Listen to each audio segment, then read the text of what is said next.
Tu sais ce que j'ai vu? J'ai vu que dès qu'on sort de ta chambre,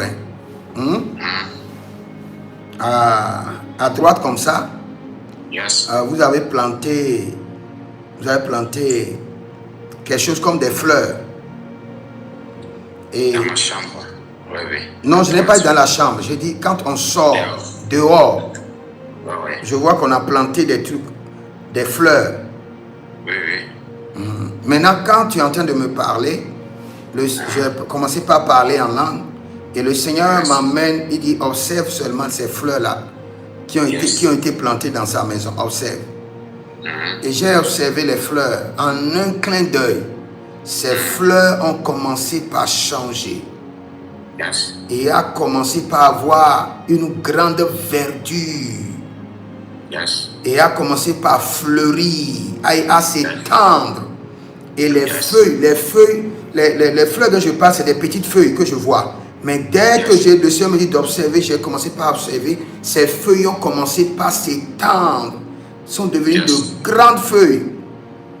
Et le Seigneur me dit, c'est juste une question de temps. Il dit tout à l'heure, tout ce qui concerne ta vie, comme la fleur qui est dans ta maison, va commencer par fleurir et commencer par s'étendre. Parce que je cherchais le problème, je priais, je dis Seigneur, quel est le problème? Le Seigneur me dit, laisse le problème, observe seulement la fleur. Et quand j'observais la fleur, ça a commencé par fleurir. Et est-ce qu'il y a la fleur vraiment dans ta cour, dans la maison? Du côté droit, c'est moi qui tends là-bas, donc du côté de la fenêtre, il y en a. Du côté droit, comme je l'ai dit, exactement au niveau de la fenêtre, il y a une fleur là-bas. Du côté droit, oui. Waouh! Donc, il faut savoir que ce n'est pas moi, c'est le Seigneur. Et le Seigneur dit que, observe la fleur.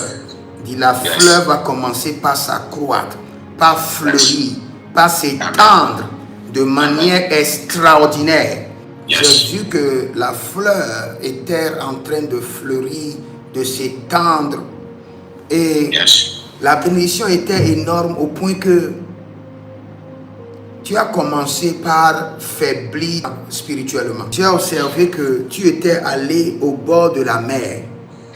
Et il y a un animal qui est sorti soudainement de la mer et qui t'a mordu au niveau du pied. Qui t'a mordu au niveau du pied. Donc le Seigneur est en train de dire que la gloire que tu attends est déjà libérée, mais que tu dois faire attention pour maintenir le feu de la prière, car l'ennemi est en train de te guetter. Est-ce que tu connais quelqu'un comme Gaël ou Caleb? Gaël ou Caleb? J'entends Gaël et j'entends Caleb. Frère Gaël, c'est un frère qu'on prie à l'église. Il y a aussi un autre Gaël, c'est mon ami aussi, ingénieur aussi. Caleb aussi, il y en a, c'est un frère qui prend les photos à l'église aussi. Et les deux dont je parlais, ils ne sont pas mariés? Oui, ils ne sont pas mariés, pas encore. Ok, donc c'est eux. Ils ne sont pas encore mariés. Ok, c'est eux. Parce que tous ces deux personnes,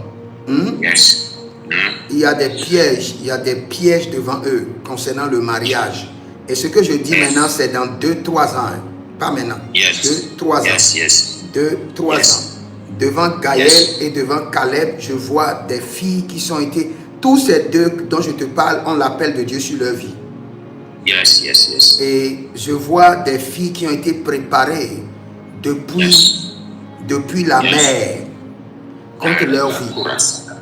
Mais nous déprogrammons cela au nom de Jésus-Christ de Nazareth. Gaël, je le vois, lui, voyager de nation en nation. Et Caleb, lui, je le vois, le Seigneur le bénir au pays. Au nom de Jésus-Christ de Nazareth.